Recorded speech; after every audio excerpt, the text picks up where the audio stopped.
வணக்கம். இந்த வீடியோவில் நாம் கடந்த சில வாரங்களாக கேரளாவில் பல சிறுவர்களை பலி வாங்கிய மனித மூளையை சாப்பிடும் ஒரு புதிய வகை நோய் பற்றி தான் பார்க்க போகிறோம். அதாவது இந்த நோயின் அறிகுறிகள் என்ன, இந்த நோயினை உண்டாக்கும் அந்த உயிர்கொல்லி அமீபா உங்கள் உடலில் எப்படி நுழைகிறது, உங்கள் மூளையில் நுழைந்த பின் இது அங்கு என்ன செய்கிறது, இந்த உயிர்கொல்லி அமீபா எங்கெல்லாம் வளர்கிறது, இந்த நோயிலிருந்து நம்ம எப்படி பாதுகாத்துக் கொள்வது போன்ற பல விஷயங்களை இந்த வீடியோவில் பார்க்க போகிறோம். ஸோ இந்த வீடியோ ஸ்கிப் பண்ணாமல் கட்சி வரை பாருங்கள். இந்த வீடியோ பிடிச்சா லைக் பண்ணுங்கள், சேனலை நீங்கள் சப்ஸ்கிரைப் பண்ணிடுங்க.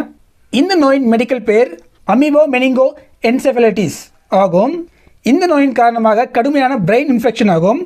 இதற்கு நைக்ளோரியா ஃபவுலரி என்ற பெயர் கொண்ட அமீபா தான் காரணம். இந்த உயிர்கொல்லி அமீபா மூக்கு வழியாக மனித மூளைக்குள் நுழைகிறது. இது எப்படி நடக்கிறது என்றால், இந்த அமீபா வாழும் தண்ணீருடன் மனித உடல் தொடர்பில் வரும்போது இது மூக்கு வழியாக உள்ளே சென்று விடுகிறது.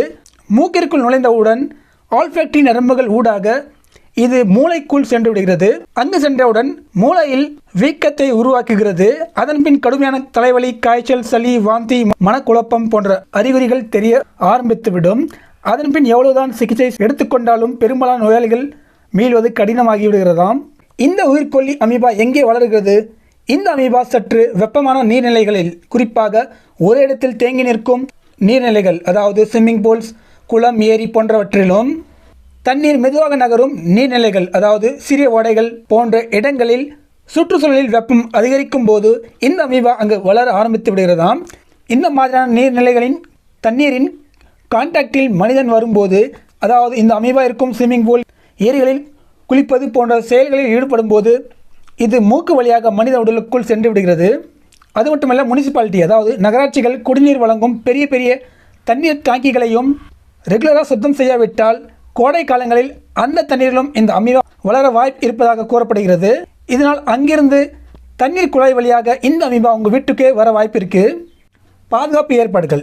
இந்த நோய் வராமல் தடுக்க சில வழிமுறைகள்: சுத்தமில்லாத ஸ்விம்மிங் பூல்ஸ், குளம், ஏரி, மெதுவாக நகரும் நீர்நிலைகளில் குளிப்பதை தவிர்க்க வேண்டும். குறிப்பாக சுற்றுச்சூழலில் வெப்பம் அதிகமாக இருக்கும்போது வெளியில் குளிப்பதை தவிர்ப்பது நல்லது.